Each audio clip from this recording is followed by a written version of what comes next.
Foreign Contribution Regulation Act 2020 or FCRA Act. In short, it regulates the acceptance and use of the foreign funds by the NGOs in India. The non-profit organizations, basically they receive donation from overseas.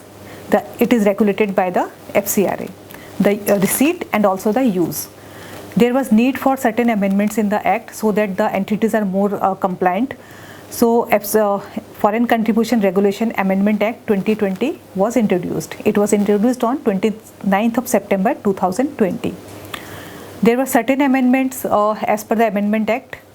At least 6 or 7 amendments are there, which has been made to make them more compliant, to make the activities transparent, and also to curb the misuse of the funds in the national interest.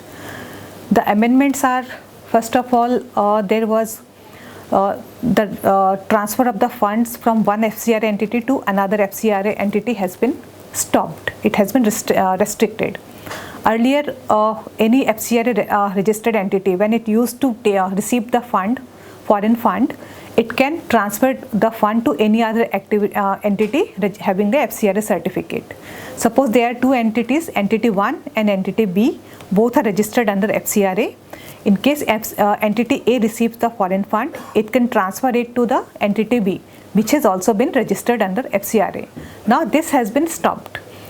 This has been done to ensure that the entity which has received the foreign fund, the fund is utilized by them only. It cannot transfer the fund to any other entity even if it is registered under FCRA. In this way, the small entities which are FCRA registered, they will find it difficult to receive the funds because this was a big resource for them to get the fund from the FCRA registered entity. Now coming to the next amendment, it is reduction of the administrative cost. Earlier, out of the foreign funds, 50% was allowed to be used as an administrative fund. Now to make sure that it is used for the purpose it has been received, the percentage has been reduced to 20%. Means any entity receiving the funds cannot use the funds for more than 20% towards its administrative cost. It will create a problem for the big entities where the cost is more and the employees are more, so that administrative cost goes up. Now coming to the third amendment, it is the empowering the central government to stop the use of the fund.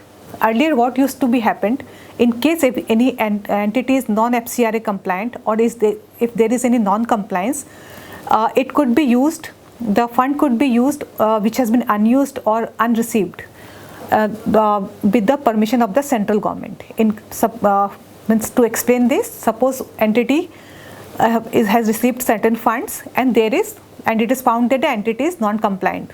Then it can it used to go to the central government and they used to get the approval that we can use the unused fund or the fund which is yet to be received. Now the Amendment Act has given the central government the power to stop that, to stop that approval which has been given earlier, in case the entity is found found to have done the non-compliance. Now surrender of certificate, there is a provision, section 12A has been introduced, under which an entity is allowed to surrender its FCRA registration. Earlier this provision was not there. Under this, an entity can make an application, and if it is found that entity is compliant and it has not done any non-compliance, the inspection is done and the FCRA certificate can be surrendered. Now suspension of FCRA certificate. Earlier there was a provision, in case the entity is found non-compliant, the certificate could be suspended for a maximum period of 180 days. The period has been extended to 360 days in a year. This is the maximum suspension period.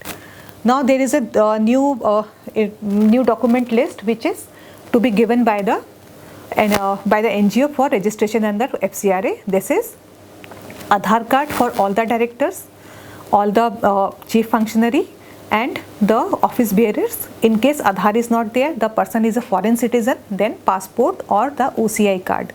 These documents have been made mandatorily.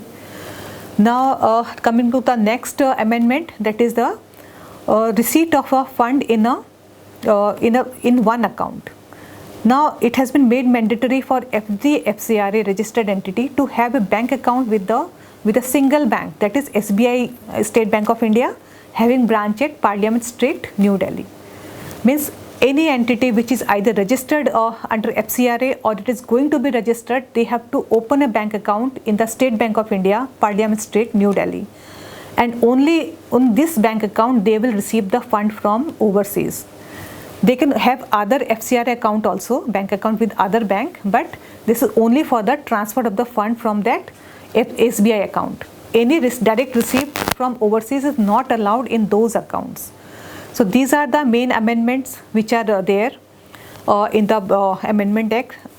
Though this is going to create some problem for the ongoing process was there, that was simplified, and the NGOs and person will find it difficult. But for the benefit of the national interest, the amendments are good. They were required, and one has to be very cautious while dealing with the FCRA entities, or anyone is going to register the FCRA or their entities registered under FCRA. They have to keep in mind all these amendments and accordingly take action. Hope this is good for you and it has imparted some knowledge to you. Thank you.